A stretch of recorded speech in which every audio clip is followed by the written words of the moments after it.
Imagine cutting your hand on a sharp rock. Today you rinse it, put on a bandage, and forget about it. 50,000 years ago, that same cut could kill you. No antiseptic, no antibiotics, no doctor to call. Just a wound, some dirt, and a coin flip with infection. For almost all of human history, there was no medicine as we know it, and yet somehow our ancestors survived generation after generation, all the way down to you. So how on earth did they do it? The answer is a wild mix of clever plants, brutal do-it-yourself surgery, and one silent hero hiding inside your own body. First, let's be honest about how brutal it was.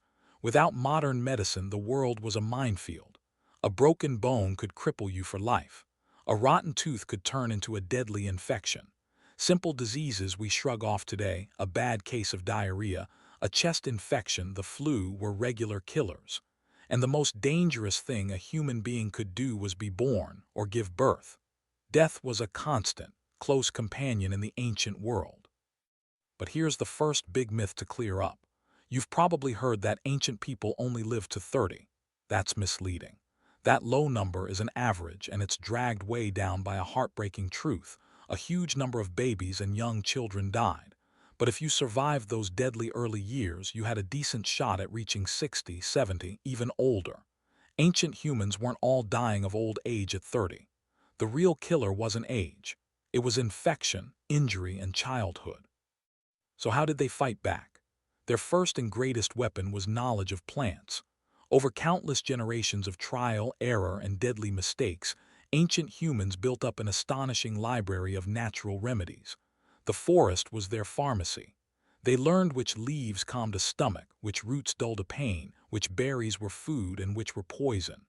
This hard-won plant knowledge, passed down by word of mouth, was the foundation of all medicine.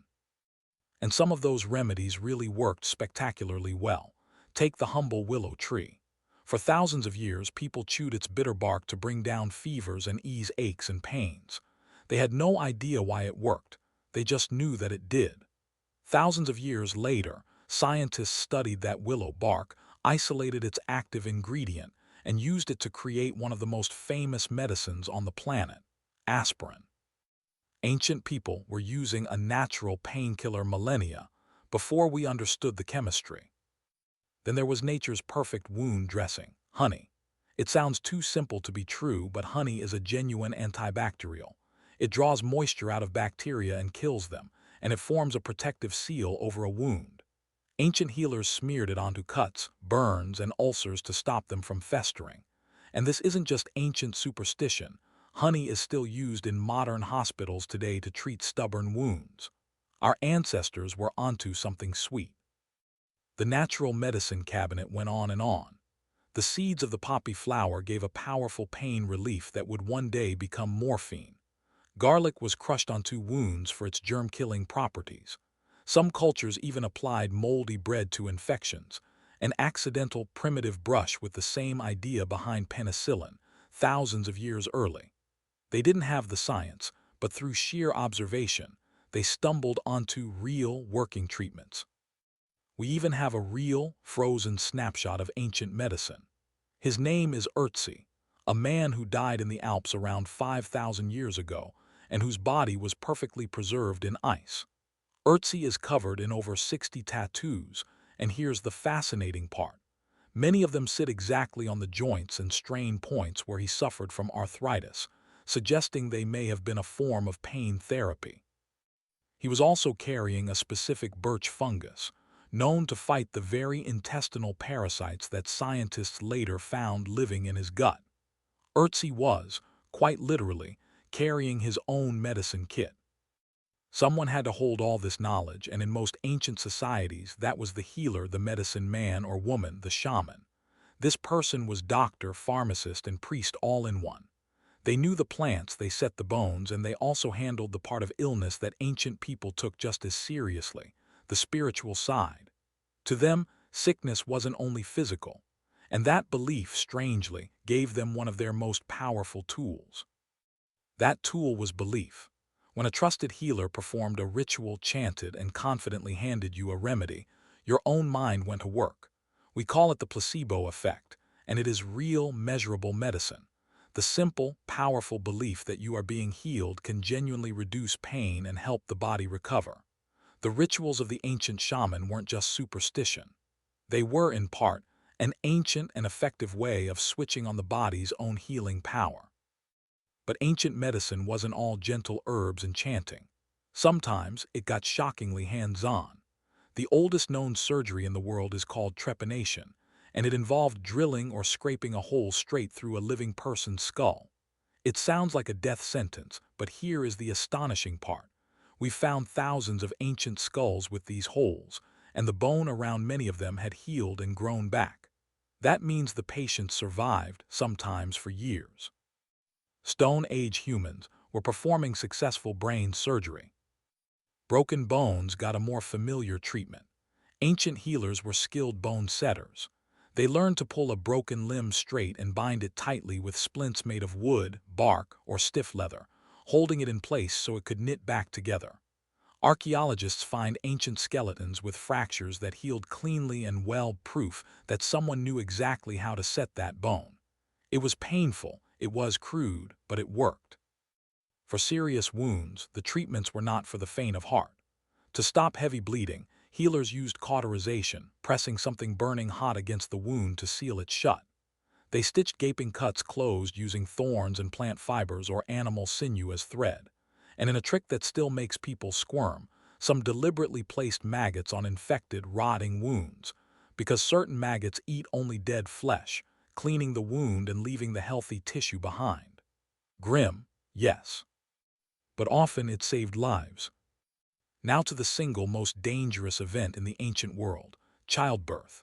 Without modern medicine, giving birth was a genuine gamble with death for both mother and baby. But women were not alone. Experienced midwives, older women who had seen many births, passed down crucial knowledge across generations.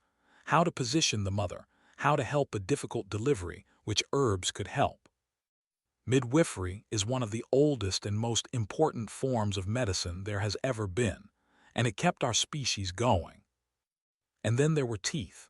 An abscessed, rotting tooth was pure agony and a real killer, since the infection could spread to the whole body. Astonishingly, ancient dentistry existed. Archaeologists have found teeth from 9,000 years ago with neat holes drilled into them to remove decay, done with a tiny stone drill and no anesthetic. Others were filled with beeswax. When your only options were drilling it, pulling it out, or dying, people found the courage to open wide. But here is the real secret, the silent hero behind all of it. For every clever herb and every brave surgery, the single most important doctor ancient humans had was the one they were born with, their own immune system. Your body is a relentless, brilliant, self-repairing machine. It clots your cuts, it fights off invaders, it knits your bones, it heals your wounds all on its own. Most of the time, ancient people survived illness and injury for the same reason we recover from a cold today. Because the human body is extraordinarily good at healing itself. Ancient humans also had instincts that helped, even without understanding why. Long before anyone knew that germs existed, people had a deep, gut-level disgust toward rot, filth, and the sick. That instinct kept them away from the very things that spread disease. Many groups naturally kept their distance from the seriously ill and handled the dead with care and separation, an early, instinctive form of quarantine. They didn't know about bacteria, but their instincts were quietly protecting them all along. And their whole way of life gave them a hidden edge. Ancient humans were lean, strong, and constantly active, walking, running, climbing, and lifting all day long. Their food was wild and unprocessed, with no added sugar and no junk. This meant that many of the chronic diseases that plague us today, obesity, type 2 diabetes, heart disease, were extremely rare. In some ways, the ancient body was healthier than ours. It just faced a completely different set of enemies. Of course, for everything they got right, ancient medicine got a lot spectacularly wrong. With no understanding of germs, people blamed illness on angry spirits, curses, bad luck, or mysterious bad air. And many of their cures were useless at best and lethal at worst, swallowing toxic substances, dangerous bloodletting, or rituals that did nothing while a treatable illness ran its deadly course. For every willow bark that worked, there were a dozen remedies that were pure, hopeful guesswork. There is also a harsher truth behind human survival. For hundreds of thousands of years, disease was a brutal filter. Those with weaker immune systems, sadly, often did not survive to have children. Those with stronger natural defenses did, and they passed those tougher genes on. Generation after generation, humanity was quietly forged to be more resistant to the diseases around it. It was survival of the fittest, in the most literal and unforgiving sense, and it made the descendants, us, remarkably hardy. And crucially, the knowledge itself survived. Every remedy that worked, every technique for setting a bone or easing a fever was precious, and it was carefully passed down from healer to apprentice, from mother to daughter, across thousands of years.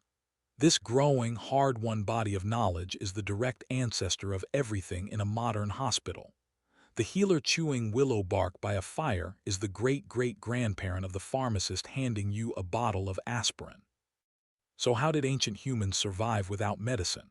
The honest answer is through a remarkable combination of everything: real working plant remedies, brave and brutal surgery, the comforting power of belief, instincts that kept them clean and apart from disease, a tough, active lifestyle, and above all, the quiet, relentless genius of the human body healing itself, backed by hundreds of thousands of years of hard evolution. They didn't have medicine, so they became experts at survival. It's worth sitting with just how much has changed. For 99% of human history, a scratch could be a death sentence, and every winter cough was a genuine threat. The safety we take for granted, the pills, the sterile bandages, the antibiotics that beat an infection in days, is an incredibly recent gift, one that almost none of your ancestors ever had. They lived and loved and raised families their whole lives, one lucky recovery at a time. So the next time you swallow a painkiller or slap a bandage on a cut without a second thought, take a moment. You are holding the result of 100,000 years of trial, error, courage, and suffering, the accumulated wisdom of every healer, every midwife, and every survivor who came before you. They had no medicine, and through sheer ingenuity and grit, they survived long enough to invent it. If that gave you a new respect for your own medicine cabinet, and you want more of history's strangest true stories told straight, subscribe, and we'll see you in the next one.